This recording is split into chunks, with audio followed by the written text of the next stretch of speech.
The Tom Woods Show, episode 2192. Prepare to set fire to the index card of allowable opinion. Your daily dose of liberty education starts here. The Tom Woods Show. Hey, everybody, we all know it is time for us to break up, but everybody's status quo bias is standing in the way of this obvious and humane solution. Check out my brand new ebook called National Divorce: The Peaceful Solution to Irreconcilable Differences, which you can get for free at nationaldivorce.com. Hello, everybody. Tom Woods here. If you want to understand how the world works, a major piece is understanding economics, and so few people really do. Hence the need for the brand new book, How to Think About the Economy, a primer by our guest today, Per Bieland, who teaches entrepreneurship at Oklahoma State University. Per, welcome to the show. Thanks so much for having me. All right, so your book is out now. I didn't realize that, actually. When did it come out? Is it recent? Well, there's no actual release date. It was shipped from the printer to Mises University, but then it wasn't actually available for sale until the donors had gotten their copy, so a couple of weeks later. So it's fairly recent. I see. Okay, good. All right, so I haven't missed it for too long. Let me say, first of all, what I think is valuable about it is it gets people's brains thinking the right way about the right questions. First of all, it lets them know what the right questions to be asking are, and then it gets them thinking the right way. It's very different from economics in one lesson, and it's complementary to economics in one lesson. Now, Economics in One Lesson is a great, great book, and it really got me thinking the right way. And Henry Hazlitt is clearly, without a doubt, an Austrian school economist, as we can see from all his other books. That book it's somewhat subtle that he's an Austrian per se. He doesn't even bother to let you know about competing schools of thought, and nor should he really in a super duper introductory book. Just give me the ideas. Some of that book, I would say, is a little bit out of date today because some of the issues he raises are really not being contested or discussed by anybody. But it's still a great book, and it will never be superseded, in my opinion. I say that just because people might think, well, I've already read Economics in One Lesson, so that's all I need. This book, I think, situates you within economics in such a way that while Economics in One Lesson lets you know what the key central, I guess, the approach that an economist should take to a particular policy question, namely, we need to look at the long-term effects on everybody instead of the obvious short-term effects on an earmarked group. What you're doing is really complementary to that because in a way, it's even more fundamental. It's introducing the concepts and even what you call the economic problem. And I'm not even sure Hazlitt quite describes the so-called economic problem the way you do. What do you say is the economic problem? First of all, Hazlitt's book is it is one lesson. He wasn't lying. Yeah. And it is the lesson of opportunity cost. He starts with Bastiat's notion that there are good and bad economists, the good ones looking at both sides of the equation and looking at both the short term and the long term, whereas most bad economists, or maybe we should just call them Keynesians, look at the short term effects only, and they don't really care what happens down the line. So, it's even though Hazlitt's book has a number of chapters, it's still the same lesson over and over again applied on, as you said, different policy situations. So what I'm trying to do is something completely different. And I'm trying to introduce basically all of economics to whoever is a lay reader or newbie to economics or newbie to sound economics, perhaps I should say that, right? And I focus on, as all good economists have done since at least Cantillon in the early 1700s, I focus on the economic problem, like you mentioned, and that problem is production. How can we use the little few limited resources that we have to satisfy as many people's wants as possible? All right, so now let's get into that. First of all, when we say that we're operating under scarcity, some people get confused with that. They say, what? We live in a world of abundance. We don't live in a world of scarcity. But even if we did live in a world, let's say, just somewhat short of the Garden of Eden, there is still scarcity in the economic sense. So the economic sense of scarcity is not the colloquial sense. It refers to limitations. It refers to the fact that, yes, it's true that if I look out into the world, there does seem to be an awful lot of lumber available. There seems to be a huge, huge amount of it. But the problem is there are so many things we could potentially do with that lumber that it absolutely swamps the supply. And then we have to figure out, based on that, what do we do? But then the problem that further arises is the entrepreneurial group, the entrepreneurs in society, have to figure out what it is that people want done. What is most urgent to do with these resources, given that we have so many potential desires and only so much lumber, just as an example?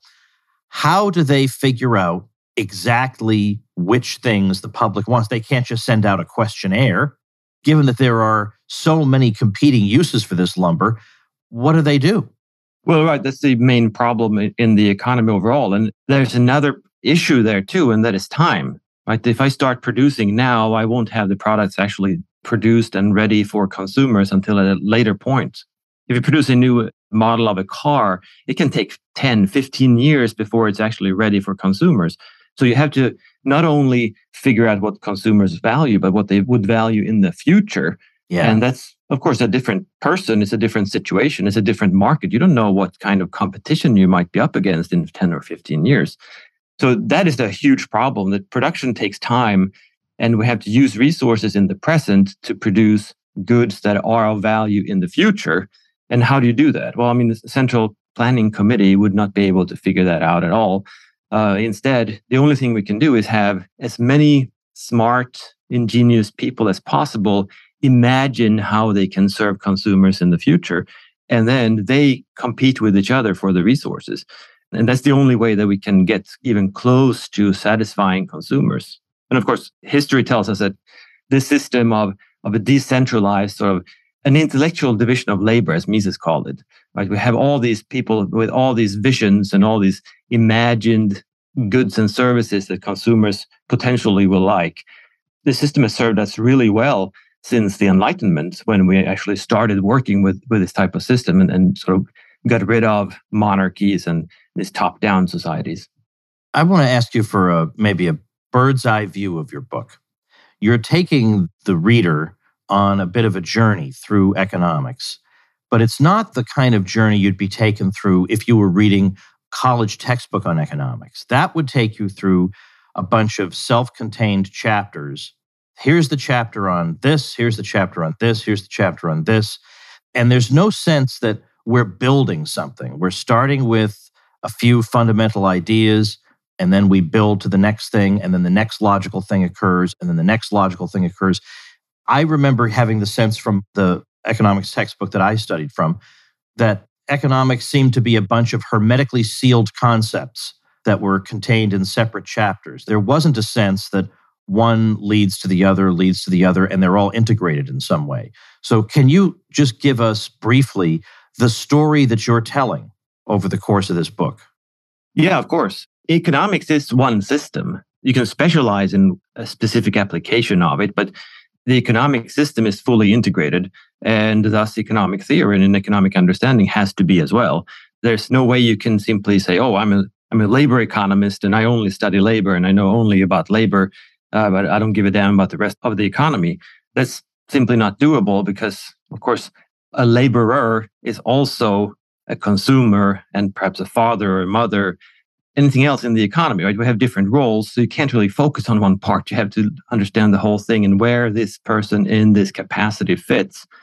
So the story I tell is, the whole point of the book is really to build economic literacy and get the reader to think about the economy in the right way, in a sound economic reasoning in a sense.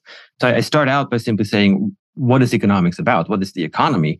How can we potentially study this at all? And like you said, in textbooks, in university courses on economics, they usually start with, well, they go very quickly to some diagram, shifting curves back and forth, and then the math. And then they start just pushing this math back and forth, doing partial derivatives and all this other stuff. And you don't really get an understanding for what is going on. And my point with the book is that you should get a fundamental understanding so that you can then analyze everything you see on TV. You can immediately see not only that it is wrong, because most people seem to have that intuition nowadays, but also why it is wrong. Why is what they're saying completely Well, complete bull, really. What I start out with talking about is after I introduce the economy and what it is and the method, which has to be that we step by step logically go through what is actually going on here. I talk about the market and how the market works and how it must be a process where people interact and act for their own benefit. And then moving on to what is the role of production in this process. It's not simply about exchange and trading with each other. It's also producing to facilitate this trade and to make sure that we can get as much as possible for ourselves out of it, which of course means that we produce for others. So the better I serve other people, the greater my purchasing power in return so that I can buy from what other people produce. And then I move on and talk about where do prices come from? What do prices actually mean? And they, of course, aren't determined by a king or a central planning committee or anything like that. They're not set by corporations either. They really emerge out of people's actions and interactions. And from there, I move on to economic calculation, which is sort of the core to the Austrian understanding of the economy, but a concept that I don't think any non-Austrian has actually understood well or understood at all, in which the core is really what we talked about before, where entrepreneurs try to collectively or in aggregate figure out how to use these resources because they compete with each other, with their visions are sort of pitted against each other, and whoever has the grandest, the best vision gets access to the resources. So the resources get allocated towards what is by entrepreneurs in common considered to be the highest valued ends and the highest valued goods and services. And then from there, when I talked about how the economy as an economy works, basically the free market, how does the free market work? What are the basic mechanisms and processes? I introduce regulations. So the part 3 of the book is a very short book, but it's still in 3 parts. Part 3 is about interventions. What happens when someone starts to meddle with this system of interaction where you have all these market prices that emerge, you have organizations that emerge, you have institutions that emerge. What happens when someone starts meddling with the money supply, adding credit? And that's the chapter on the business cycle. And then I move into talking about regulations in general. What are the actual effects of regulating something in the economy? And there again, we get back to how the economy is really integrated. So regulating a certain phenomenon in some location or in some part of the economy is going to have ripple effects throughout the economy. It's going to cause distortions. And I go through just how big and destructive those distortions are. All right, there are a lot of things I want to ask you. This is also kind of a big picture question. We remember early on during the lockdown period, some people saying that people like you and me, because I think I can presume where you stood on the lockdown question, we cared only about, quote, the economy. But these people who were morally superior to us, they cared about lives. Do you think that's a reasonable dichotomy? I think whoever says that is an economic illiterate, because the economy is really just people acting and interacting. That's all there is to it. And by acting and interacting, we also necessarily economize because of scarcity, like you mentioned before. We don't have more resources than we can use. So we have to figure out how to use them the best way possible. And then we interact and trade with each other to satisfy our own wants by satisfying other people's wants. So I don't think you can, it's not a dichotomy. You can't even separate society and the economy because they're just two sides of a coin. It's just two perspectives of the very same thing. Now for a message from our sponsor, BetterHelp. We've all been there. Something goes wrong, and then shortly thereafter, another thing goes wrong, and then another thing goes wrong. It can be hard to stay in problem-solving mode and not fall instead into overwhelm. Well, a therapist can help you become a better problem solver, and that makes it easier to accomplish your goals, no matter how big or small. Now, no doubt there's been a stigma associated with getting this kind of help, that if you were strong and successful, you wouldn't need it. Well, I can tell you it's done me a lot of good. First, when years ago I was coping with some grief, and then also there was a time when I just needed a neutral third party to talk some things through with. Somebody who wasn't going to yes me to death, but who was going to listen to my story and give it to me straight. And if you're thinking of giving therapy a try, BetterHelp is a great option. It's convenient, accessible, affordable, and entirely online. You get matched with a therapist after filling out a brief survey, and you can switch therapists anytime. Problems you may have thought were intractable can be solved, and that includes stress, anxiety, depression, and more. When you want to be a better problem solver, therapy can get you there. Visit betterhelp.com/woods today to get 10% off your first month. That's betterhelp.com/woods. Another thing that distinguishes the Austrians, I think, for a layman reading about them, is that Austrians don't deal in gigantic blobs, like just labor as a blob or capital as a blob. We want to know what kind of capital, what kind of projects, what's the time horizon of these various projects. So, for instance, because we don't look at things as a blob, we don't say, if you double the supply of money, then we'll just look at money as just a big blob, then prices will tend to double as well. We'll just look at prices as a giant blob. But as you point out, the Austrians tend to want to look on a very micro step-by-step level to get a deeper understanding of what's going on. Why is it, I like your butter example that you give, by the way. Why is it that if the money supply doubles, we should not expect prices simply to neatly double? Right. Doubling prices, I mean, that's jumping to conclusions. That's sort of taking math and thinking that this is how the economy actually works. But if you think about it, if when we wake up tomorrow, any cash that we had and any bank account balances that we have are all doubled, what's going to happen?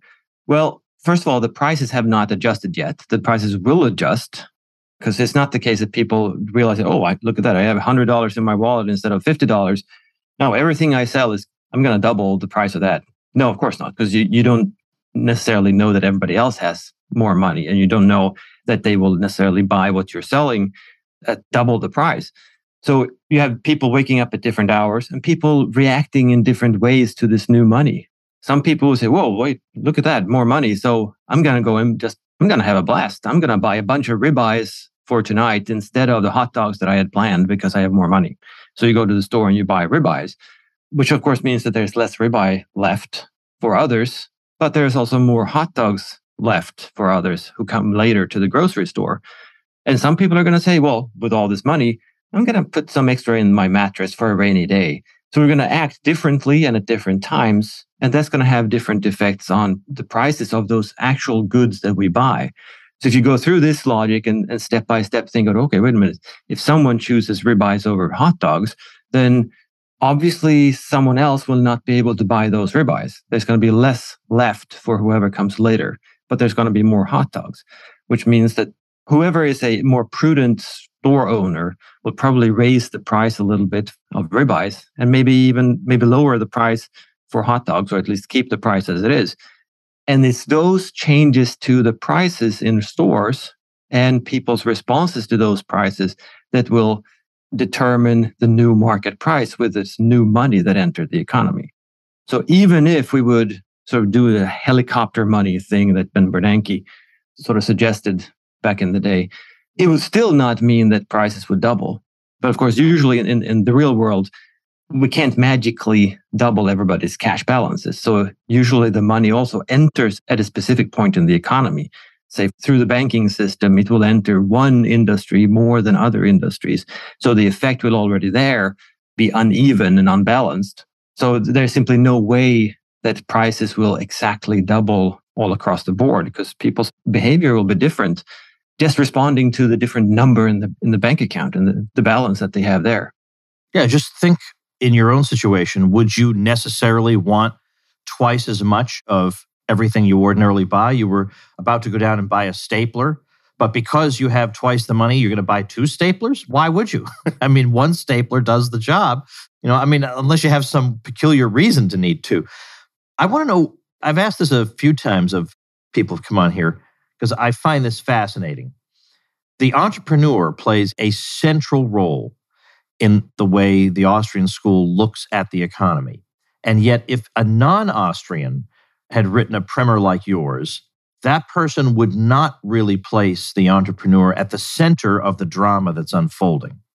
Can you explain what it is that's unique to the Austrian school that makes the entrepreneur so important? Well, in a sense, it's everything.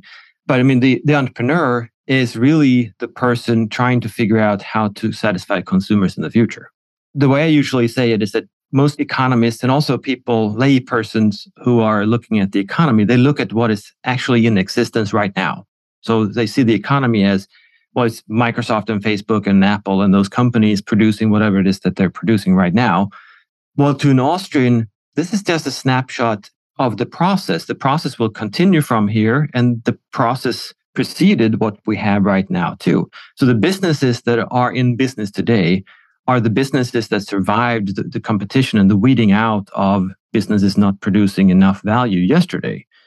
And the businesses today might survive until tomorrow, but it depends on who else creates a business and creates value for consumers today. And this weeding out, we don't know if Microsoft or Facebook are going to make it tomorrow. And it depends completely on whether an entrepreneur figures out a new way of producing something and then figures out that consumers actually liked it. So consumers chose that product instead. So the whole process is really driven by this entrepreneurialism of the entrepreneurs, figuring out new ways of producing and new things to produce. And of course, if you expunge or exclude this function from the economy, as mainstream economics does, then everything collapses into the supply and demand graph, right? There's no action happening, there's no change going on, and then you can shift the curves back and forth because nothing is really moving and we know everything already. But to an Austrian, everything is this unfolding process, and it's not actually heading in any specific direction. You can't really say that. The only thing that guides this process is how well do entrepreneurs individually and collectively correctly imagine what consumers will value in the future. And that's what drives the whole thing. So with the Austrian approach, we're dealing, as usual, with a process. So even if we were ever able to get to a point of so-called long-run equilibrium, where we had an optimal, let's say, allocation of resources, and by some miracle, we somehow reached that point, it would instantly be disturbed because people's tastes change, technology changes, the stocks of goods will have changed. And so entrepreneurs have to start again and make sure that in light of these new circumstances, resources are properly deployed. So we never actually get to some resting state where we can all just continue doing the same thing over and over again. So the sense I get is that in mainstream economics, they're kind of assuming away all this most interesting part of the question and just dealing with a kind of long-run equilibrium where we've reached some kind of steady state where everybody's got all the information they need, all decisions are being made correctly, and the thing just runs. And so now we just deal with the prices that would ultimately be reached at the end of this thing. So they don't actually have an entrepreneur who's pushing the economy toward the greatest possible satisfaction of consumer wants, because that's all just assumed away in this static model where we're already there. Am I understanding that right? Yeah, absolutely. I mean, what they're doing is really, it's a theory or a study of production management. It's not a theory or a study of the market process as it evolves and unfolds. And I think it's even more to it than what you said, because yes, entrepreneurs are responding to these changes and how consumers' tastes and whatnot else change over time. That's part of it. But the even more important part is that entrepreneurs need to, and they try to, imagine where consumers will be in the future and how they can beat other imaginary products that they will need to compete with in this future. So they're already creating the future in a sense. And in this future, the consumers will choose what products to buy or sell. And there's no way of knowing this in advance, of course. And it's not enough for an entrepreneur to simply, well, it's not simply, but comparatively simply respond to people's changing tastes. Because when you start a new company and establish a new production process, what you're aiming for is not how people's tastes just changed because you're already too late to that game. What you need to aim for is what will consumers' tastes be like when my product is actually ready. So you have to create that future before the consumer is even there. And in this process, there's simply no way you can use math, and you can use graphs as a very highly simplified tool, but many of these methods used in mainstream economics, they're simply inapplicable. One last thing we'll cover in this episode, then I want to urge people to go out and grab the book. I'm going to skip over the boom-bust cycle thing just because I've somewhat recently done some fairly detailed discussion of that. But your chapter on regulatory intervention is very good, and it picks as an illustrative example the minimum wage. And that's a topic everybody feels like they've heard before. I know what the arguments are. But what makes your chapter on this stand out is that I think you look at it in much greater depth than most people and what the long-term consequences of that particular intervention are. Can you give us a taste of that? Well, sure. I mean, regulations, usually when we study those, we just take the with or without and we compare those two situations. But what is really important with regulations is how does this change how the market unfolds? And if we regulate some space and the minimum wage, or we prohibit a certain type of production or whatever entrepreneur would have wanted to go there because they expect consumers to really benefit from a product using whatever technology is prohibited or using whatever resources that they no longer can use, they will need to choose to produce something else that they themselves think is of lower value. So they will not be able to produce the highest value that they envision for the consumers. Instead, they will produce something else. But producing something else means that you also use some other resources. Then, of course, you will outcompete others who are going to use those resources in your not highest valued outcome. Meaning simply that through one single regulation somewhere in the economy, you put the whole economy and the market process on a lower trajectory in terms of value creation. So it's going to have a detrimental effect on economic growth in the short and the long term because we cannot make up for that loss. And as long as entrepreneurs are not allowed to go there and they see that there would be value in going there, it's going to be a loss that is just recurring and recurring and recurring for as long as they at all consider it. So in a sense, any regulation, doesn't matter how small, it's going to have an enormous effect on our standard of living. And it can be something really, really tiny and seemingly innocuous, but it is going to have an enormous effect in the long run. Well, the book is How to Think About the Economy, a primer by our guest, Per Bylund. How do people get this book? Through Amazon, I assume, but I suppose the Mises Institute also has it. Yeah, exactly. It's on Amazon for all Amazon sites all across the world. And it's $8 from Amazon and $2.99 for the Kindle version, but you can get it from the Mises store for $5. And they also have the PDF and the EPUB versions just to download for free. Wow. All right. Well, I'll make sure I've got all the links up at tomwoods.com/2192. And I assume you're going to be doing some promo through the Mises Institute for the book. I think I may be one of the... Am I the first interview you've done? You are one of the first, yeah. Who beat me? Tell me.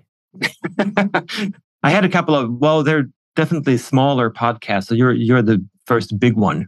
All right. Well, I'm slightly consoled. I thought I was the first one. But anyway, who cares about these petty considerations? The important thing is that people are aware of your book, How to Think About the Economy. Thanks so much, Per, both for the book and for today.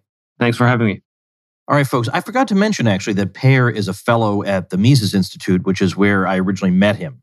So, of course, the Mises Institute has a habit of attracting really good and important scholars, and Per is no exception. So definitely check out that book. Tomorrow, our old friend Gene Epstein returns already. We just had him last week, but I have a brand new topic for him. So you know what that means. You got to listen to episode 2193. So look forward to that, everybody. See you then. Become a smarter libertarian in just 30 minutes a day. Visit tomwoods.com to subscribe to the show for free, and we'll see you next time. Like the sound of The Tom Woods Show? My audio production is provided by Podsworth Media. Check them out at podsworth.com.